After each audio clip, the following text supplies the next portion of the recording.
park off leash before, so she's expecting to be free. Can you stand out of the way, please? She's expecting to be free, so she's a little less controlled than she would be if we were inside, which is where we've been started our practice. So I'm doing a couple of things. So when she checks in with me, if she pulls ahead, I just stop. I wait for her to come back into position, and then I feed her when she gets back. And sometimes I'm just changing direction. I'm saying this way, and then I turn around and walk the other way to encourage her to come that direction. So if you feel like she's pulling a lot, you can just do that 180 this way and turn around and walk the other way. And that just gives the dog, oh, she's posting up because there's people here. She's probably going to bark, so I'm going to mark her. Yep, good girl. Some people just arrived at the park here. Good girl. Yep. So we're doing that. Look at that practice. So she sees the people coming in. She's posting up. I've been seeing her body language change. Tail up, ears forward. She's very obvious with her body language. It doesn't leave a lot of guesswork for you. You know when she's about to start barking. Yeah, good girl. There's just some new people arriving at the park behind us here. And they're running. The kids are running. It's always hard for her. And going off and sniffing when in that situation, there's a new dog too. There it is. Yep. There's a new dog too, so she's looking at that as well.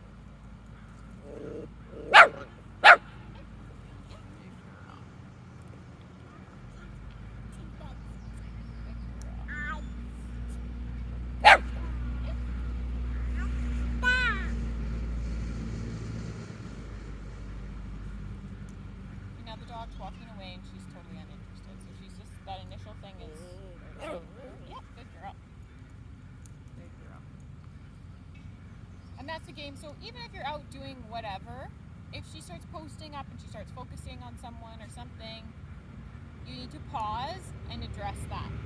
So you always stop what you're doing and you address what's happening in the situation. Like, it doesn't matter what we're in the middle of doing. We're in the middle of leash walking. This wasn't my intention for the video, but because this happened, I stop and we do that practice, and then we can go back to leash walking when she's able to relax and focus again.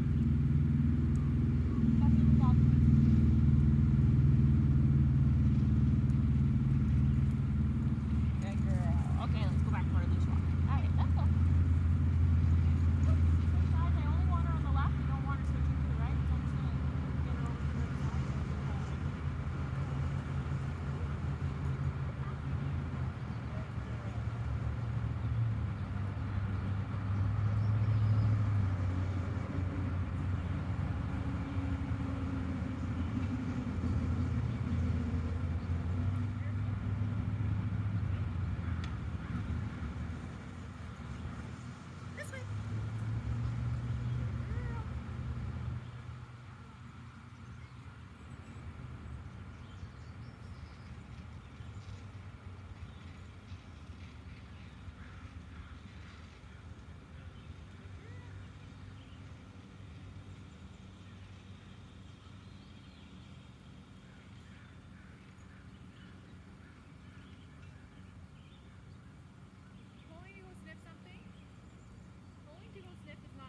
Way to ask her to sniff something. So if she does that, I'll just stop. Go be a tree. Yep. If she checks back in, then I'll mark her.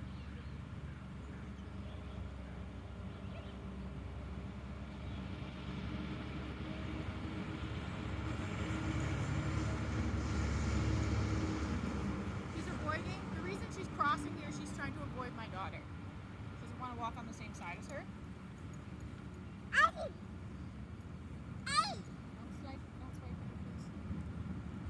Good, nice sitting. Good job. Okay, let's try that again. So I'm switching direction there just to give her, what that does is it shows the dog we're not always going forward. So when you pull forward, I just switch direction, we go the other way. So pulling forward becomes pointless for the dog. They're not getting anywhere when they do it. They just actually end up going the opposite way. Let's try that again.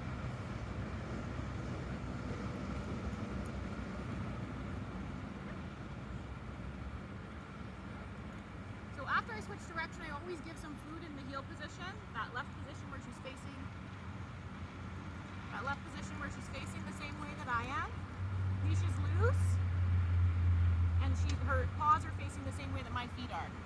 So after we change direction, I always reward in that position because that's where I want the dog to come. I don't want them just going out at the end of the leash and making a loop. I want them turning around and then checking back in when we head in the right direction.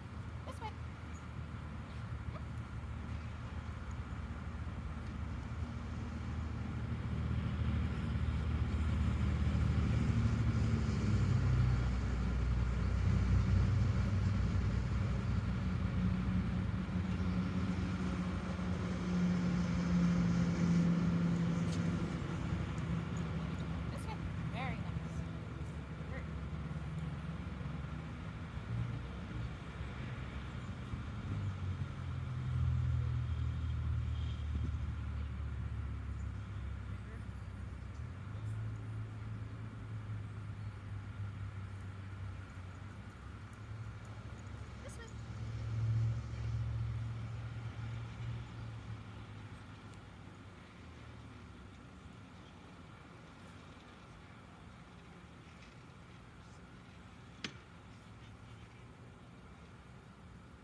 So hopefully we were on camera there, but what I wanted you to see is when she pulls to go get something, that's not an appropriate way to go sniff something, right? Like walking with you towards it is fine, but I don't want her trying to drag you using the pressure on the leash. Even though she's small and she can't really drag you, she's still using leash pressure to show you which way she wants to go. And pulling on leash like that, especially for a dog that's having impulse control issues, we want her to learn to walk at your pace and stick with you, not just kind of do whatever she wants.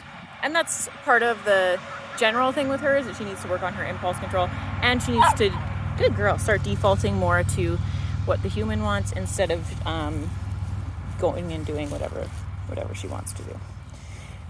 Little dogs, very common, don't usually get as much impulse control practice because it's not as life or death for you. Like if you have a big dog pulling like that on leash, that's going to be an issue, right? The dog's going to drag you into traffic or whatever. A big dog that doesn't stay and like bolts through the door or just kind of does whatever they want and doesn't listen when you want them to wait, that's a big issue. But with a little dog, it's like, she's pulling, she's not going to hurt anybody.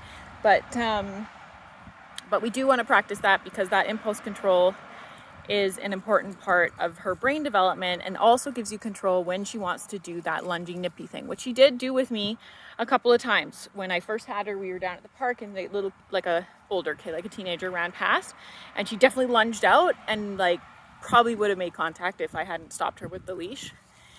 And in those situations, if she does do like a lunge, if she does end up doing like you're not paying attention, you don't see it coming, and she's already in an aroused state and she does like a little lunging thing, I would definitely reprimand her for that. Like serious reprimand, like, no, that wasn't appropriate, don't do that.